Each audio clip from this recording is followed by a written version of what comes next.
Well, here we are on solubility video number 1, and our first topic is going to be common ion effect. When we're analyzing equilibria, we often have what is called the common ion effect. If a solution contains an ion that is also contained in the solid that we're dissociating, the presence of that ion will affect our equilibrium. The example that I have listed here on the slide is sodium chloride is dissolved in a solution in which calcium chloride is being added. The presence of that chloride ion, which is our common ion, will affect the equilibrium and the overall solution. In this case, it's also going to affect the solubility of our solid. So what does the common ion effect mean? Well, the presence of a common ion limits the solubility of our salt.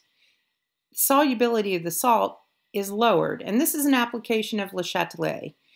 Le Chatelier, if we had added a product, it would have shifted the reaction to the left. The same type of thing happens when we're talking about solubility. So let me show you how the common ion effect is handled in our example problems and how we have to use this in our calculations.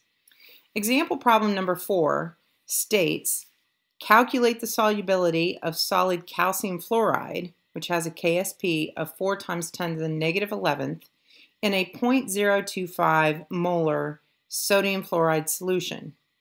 Now note that the solution, prior to adding our salt, already contains the ion that is also contained in the salt. I have fluorine already in the solution prior to me adding the calcium fluoride salt. As usual, when we start an example problem, we will write the reaction and then the equilibrium expression. In this case, we have calcium fluoride solid yields calcium 2+ ion and 2 fluoride ions. And the KSP is equal to only the ions because the solid isn't included. We have a calcium 2+ ion multiplied by a fluorine ion squared. So our next step is to fill in an ice table as we usually do. But we need to include the common ion in the initial concentration in the table. We should also evaluate the initial solution to make sure that it doesn't contain anything else that is going to react with our salt. In this case, sodium fluoride is our initial solution, and the sodium ion is a group 1 metal, and it's not going to bond with anything that is already in our salt. The only ion in our initial solution that we need to pay attention to is the common ion fluoride. We need to calculate the molarity of this common ion in the initial solution. Be sure to pay close attention to the ratios in the formula when we are looking at the concentrations. This example says 0.025 molar solution of sodium fluoride. The fluoride ion has a 1-to-1 relationship with sodium fluoride. So the molarity of the sodium fluoride is also the molarity of the fluoride ion, and that's what we will use in our ice table. We fill in the ice table with the initial molarity of the common ion.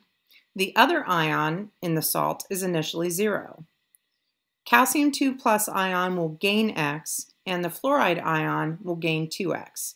We get these values from the stoichiometry in the dissociation reaction.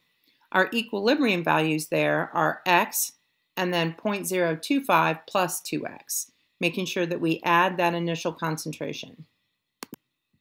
After we plug in the equilibrium values from the ice table back into the expression, we have KSP, which equals 4 times 10 to the negative 11th, equals X multiplied by 0.025 plus 2X, and that value is squared. So now that we have these values back into the expression, X is easy to solve for. We should find 6.4 times 10 to the negative 8th for X, which then is the solubility of the calcium fluoride in this common ion solution. The common ion effect can also be seen in acids and bases. Because of this, pH can play a big factor on solubility. As you know, H+ ions are present in acidic solutions, and OH- ions are present in basic solutions. Sometimes these ions turn out to be common ions. Sometimes they react with the dissociated ions. We will need to evaluate these interactions carefully. If an acid has a common ion, it will limit solubility, but if it reacts with our dissociated ions, it can increase solubility. The example reaction I list here is a reaction that I showed you on lab day. Magnesium hydroxide dissociates into magnesium 2+ and 2 hydroxide ions. When this solid is placed in an acidic solution, the H+ ions in the acid react with the hydroxide ions in the salt, and the solubility of magnesium hydroxide is increased. This is another application of Le Chatelet. As the OH ions are removed, the solubility of the salt shifts right and increases solubility.